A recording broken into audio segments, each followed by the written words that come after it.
Rapid fire answers coming your way. What's today's burning question? Let's find out.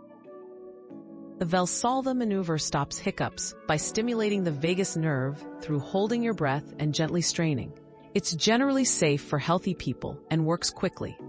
But avoid using too much force if you have heart issues, high blood pressure, or glaucoma, since it can raise pressure in your chest and eyes. When done carefully, it's an effective and safe way to stop hiccups fast. Our quest for knowledge never ends.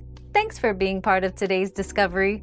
Subscribe, like, and share to join us on the next one.